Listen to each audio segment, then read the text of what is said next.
तळीराम रस्त्यावर फिरताना पाहायला मिळतात. अशातच वाहतूक विभागाची करडी नजर आहे अशा तळीरामांवर. बरोबर आहे. आपल्याकडे वाहतूक विभागात 18 वाहतूक विभाग आहेत आणि 35 पोलीस स्टेशन्स आहेत.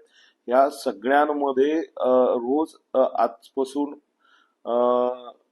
24 तारखेपर्यंत विशेष मोहीम हाती घेण्यात आलेली आहे आणि प्रत्येक चौकात प्रत्येक नाक्यावर आपल्याला चेकिंग चालू झालेली दिसेल आणि ड्रंक अँड ड्राईव्हची कारवाई करण्यात आलेली असेल. मी सगळ्यांना विनंती करू इच्छितो की कोणीही ड्रंक अँड ड्राईव्ह करू नये.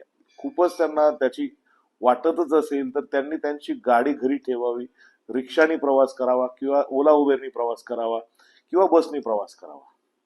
धन्यवाद. जेणेकरून पुढे आपली आणि यमराजाची भेट होणार नाही. तर गेल्या अनेक वर्षामध्ये अनेक अपघात पाहिलेले आहेत. विशेषतः ह्या पिरियडमध्ये श्रावणाच्या पूर्वी जे आहेत अनेक अपघात ड्रिंक अँड ड्राईव्हचे प्रकरण समोर आलेले आहेत. काय आव्हान मेसेज असेल?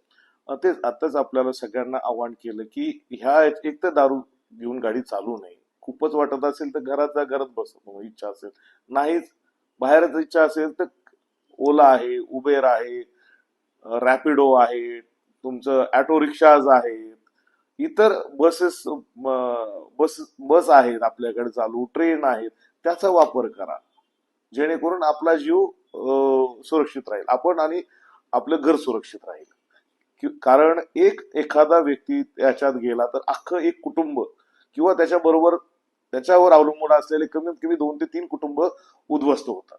धन्यवाद. सर, आतापर्यंत किती कारवाई करण्यात आलेल्या आहेत आणि दिवसाच्या किती कारवाई सुरू आहेत आणि किती ठिकाण आपण नेमलेलं आहे?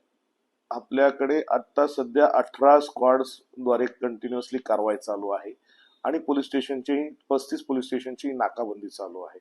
त्या याच्यावर आपल्याकडे जवळपास 65 ड्रिंक अँड ड्राईव्हच्या मशीन्स आहेत, त्याद्वारे आपण कारवाई करत आहोत. आतापर्यंत सकाळपासून जवळपास 45 लोकांवर कारवाई करण्यात आलेली आणि अजूनही त्याच्यात रात्रभरात वाढवली.